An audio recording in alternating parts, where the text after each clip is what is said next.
I wanted to ask you, have you ever seen a time where a vivid vision failed? Entrepreneurs are generally comfortable with taking risk. What do you think you would do differently? Pick the same size check, cross those 12, and then always get pro rata and always re-up. Always re-up? Yeah, that's where the real money's going to be made. Interesting. Welcome to Money Mavericks, the podcast where we explore the dynamic world of finance, investment, and entrepreneurship. I'm Kirk Drake. And I'm Daryl Hicks. Together, we're here to bring you the latest insights, expert opinions from the trailblazers who are redefining success in the financial world. When I first started, coming from Moncton, New Brunswick, that's where Daryl and I are both from. I think any entrepreneur that's ever made any money, we start, especially if you struggled for a while, two failed companies, finally made some money, saved everything, and thought, I read Rich Dad Poor Dad, and it was like, okay, there's the entrepreneur and then there's the investor. I need this I quadrant. I need a little bit of that in my life. And because I had finally found success, I thought, oh, now I think I have the recipe. All right. So anything I get involved in is just going to magically be winner, winner, chicken dinner. And funny enough, the first investment I ever did was with my brother in his company. He had a home building company, totally outside of software or tech or anything. And because of who he is, it actually went incredibly well. Not at first, but eventually did really well. I was like, okay, let's do more of this. And I probably lost close to $1 million in the next 2 years. So I can tell you what not to do. What not to do is think that your money, two things you're putting at risk, your money and your time, which are freaking the most valuable thing in the world, is going to equal success. And that's what I did. So a few things I look for. First, I'm always deploying capital over a 4-year time cycle. So I'm never trying to pick timing in a market. If I don't have enough capital to invest over a 4-year time window, then I don't do it, because then I'm trying to pick winners. That was the biggest thing Naval explained to me. He goes, if you think you can pick winners, you're crazy. Like, it's mathematically impossible. First principles, not possible. Okay, so then how do you essentially dollar cost average into your angel deals? This sounds a lot like DCA, dollar cost averaging, yeah, right? and that's how he presented to me. He says, over a 4-year window, you're going to either catch the tail end or the beginning of another market cycle. And if you can do at least a dozen deals over that 4-year window, so that's about 3 a year, and still look, try to understand what your thesis is, try to figure out what it is about the people, like double down on the people. Most of the deals that I look at that won, when I made the investment, it wasn't the idea. And we hear this all the time, but bet on the jockey, not the horse, right? Dude, I used to bet on the horse. I'm like, oh, that's a great industry. That's a great market. Oh yeah, we'll disrupt that thing. But guess what? Without the jockey, I found along the way is a combination of two things. I'd only invest in things that my network and time could be a multiplier. So I started doing, okay, I'll put the money in, but only if you turn around and spend some portion of that money back with our fintech coaching, so that effectively I was getting a 2x valuation on my 1x money, which then meant that almost always I would at least get even money, which is not a great situation, but was certainly better. And the third piece was, I going to learn something from watching them in the process. That was the other thing that Naval recommended. He said, don't get involved in things that you personally don't have a problem around. Like I only invested in things where I had a problem, and it's just like, it was just serendipity. It's like, oh my gosh, I actually was running into that. I don't want to start that company. You're doing it. All things being equal, that was great. And then learning. So like I started at Clarity. I think that's what I was doing when we first met, which is a marketplace. But I learned about marketplaces as an investor in Udemy. And I would choose founding teams that when I met with, and that was my simple filter. When I sat down with them, did I learn something? Yeah. Right. And they didn't even know I was doing that, but I would be very curious. Like, how did you choose the market? How big do you think it is? Why do you think this is differentiated? Blah. And I was looking to the quality of their answers, and independent if I thought that thing was going to work. I was just looking, are these people that are incredibly passionate? Because like, I remember one time an investor asked me in my company, they go, why are you the person to solve this problem? And I just love that. Because like, why are you uniquely qualified? There's 100 people working on this problem right now. Why are you uniquely qualified? So you got this idea of like DCA over a 4-year period so that you're going to be capturing, the market cycle at various stages. Same investment size. That was the other thing I was making. I was putting in $250,000. I was putting in 50Ks. I was putting 100Ks. So like my investment prior to that was all over, which Naval's like, well, then you're trying to choose winners. Right. So his philosophy was pick the same size check, across those 12, and then always get pro rata and always re-up. Always re-up. Yeah, that's where the real money's going to be made.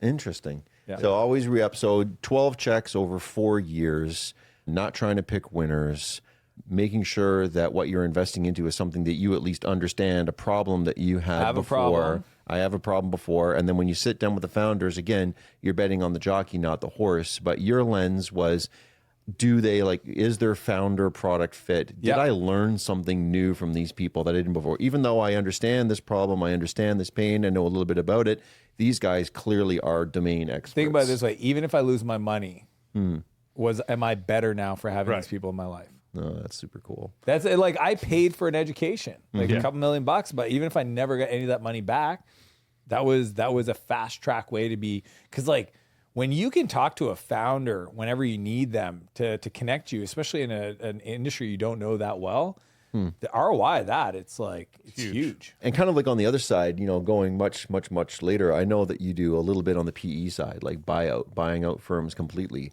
But I think you also have a very narrow lens. In fact, actually now I think the answer might be a little bit similar to the way that you're looking at angel investing, where it seems to me that you only buy SaaS businesses. That was the other thing I stopped doing. I stopped investing in anything that wasn't in my world. So I only do software and I only do B2B software. Okay. So Matt at Pila Case is one of the 2, maybe 3. I have another one. I have 3 direct to consumer investments because of the jockey. These are people that I've worked with or I've known for a while. They've exited. And this is the other philosophy, even just in angel investing. I don't want them to need my money.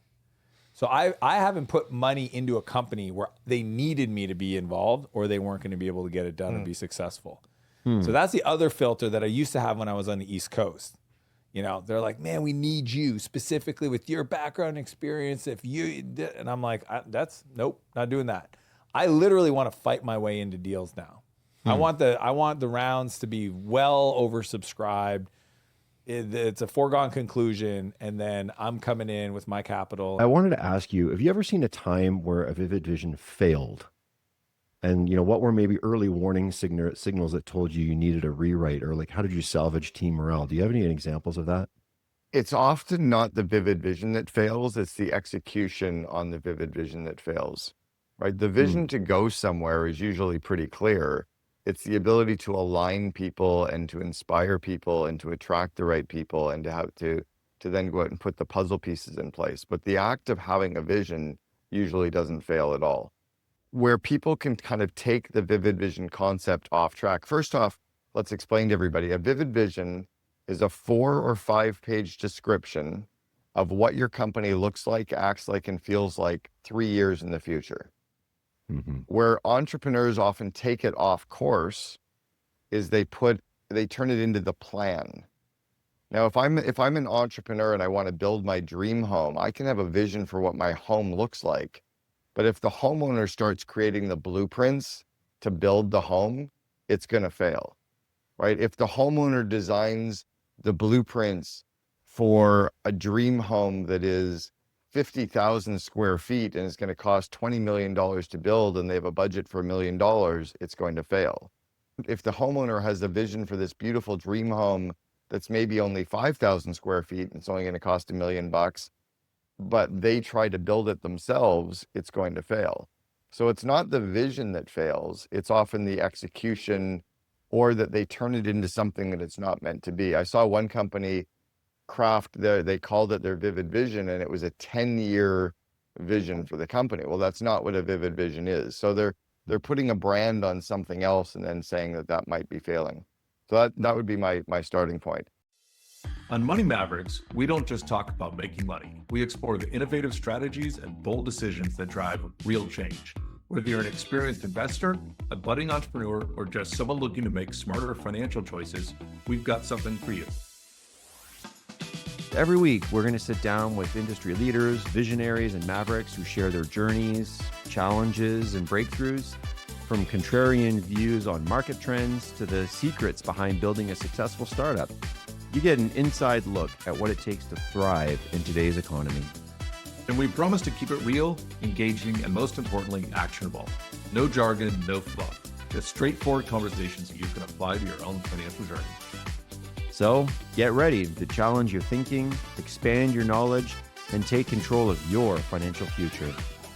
This is Money Mavericks, where we turn financial dreams into realities and mavericks into legends.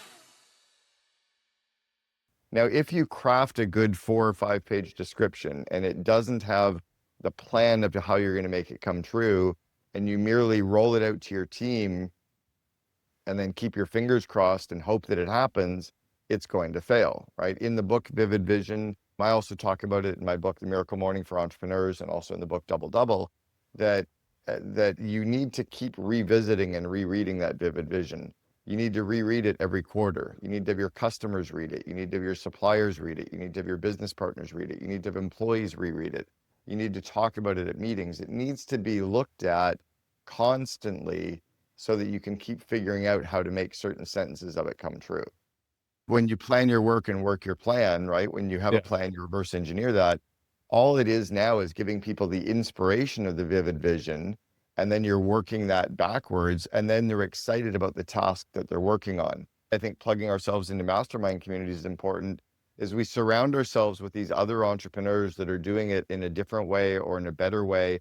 I think it's invaluable for entrepreneurs and for their teams to be plugged into these different mastermind communities, right? To grow their confidence, their skills, and their connections. If you could embed one habit in every founder tomorrow that you think would double their odds of hitting their 3-year vision, what would that one habit be? Saying thank you to their team, praising their team, showing gratitude to their team, caring about their employees. I think so many founders are so focused on grow, grow, grow, fix this, do this, add more. And we forget that we should be saying thank you twice as often as the projects we push out. We should be praising people twice as often as criticizing for the stuff that's broken. You know, it doesn't say that we can't keep growing, but we have to look in that rearview mirror and be grateful for all those things that they've been doing and we've been going. And I don't see founders spending anywhere near enough time saying thank you to all the people that are grunting it out on a daily, hourly, weekly basis.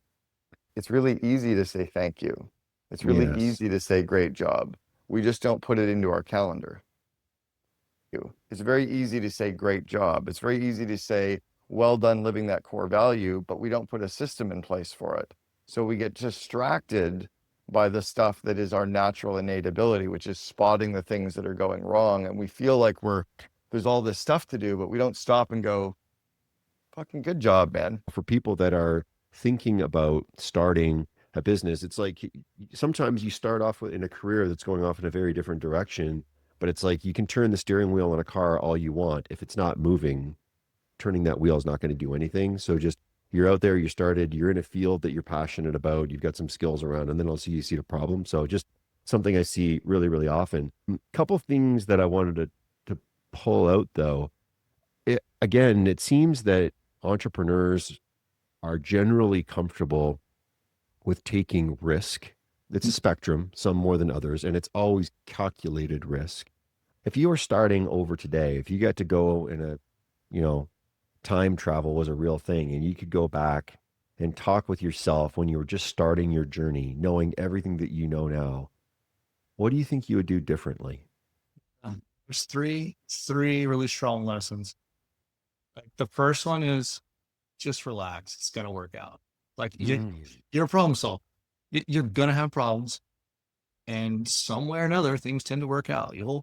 You'll find a way through. Just keep your eyes open, keep your ears open, listen for the things that other people don't hear, and the opportunities are just all around you. When I do it now and go through challenges now, I don't feel the same stress and pressure as I did before. Number two, like you don't have to make all the mistakes yourself, right? You can hire people who have done this before. A good executive team they're incredible. They're good ones. They just take so much work off of you, and they're so much better at it. If you are a I'm going to say, like, as a good CEO, you're not good at anything. Every job that you're doing, there's somebody that does that job and they do it way better than you. And the sooner you can get them in, the better your life is going to be. And then the last one is like the money doesn't actually matter that much, right, Daryl? Like it's not about the money. And the money's nice. Money creates, freedom and opportunity and lets you do some things and help people and what have you. But my goodness, like not a lot of people get to do what we do. Like find a way, and I'm still learning this one, find a way to like enjoy that ride. Because someday that ride's going to be over. And this is what we do. It's going to be a very different life when that is over. The truth is, entrepreneurship is like, it's tough, man. It is a beast, and it is a constant just pit in your stomach that you just have to find a way to be able to work with. And I read Sastre a lot and talked about the stress that entrepreneurs go through. You can't bring all that home. Like you can bring some of it home, but if you're bringing all that home to your family, good luck. It's your burden to bear. You got to find a way to make it through. But that said, if you're successful, if you get there, the payoff's pretty nice. Where do you think that risk tolerance came from, and what was your why that was pushing you through that risk? Yeah, I definitely sort of joke about my son. He noticed it very early on, like his brain doesn't seem to produce adrenaline like everybody else's. And, I'm just like cost benefit analysis. Okay. Yes, you probably can make that jump, but what if you don't? So I do think there is a little bit just sort of born with it and a risk tolerance to some degree. But to the point you made earlier about being in industry, I have a lot of people ask me, I want to start a business. How should I go about it? I'm like, you should go work in an industry for 10 years and go become like a real expert.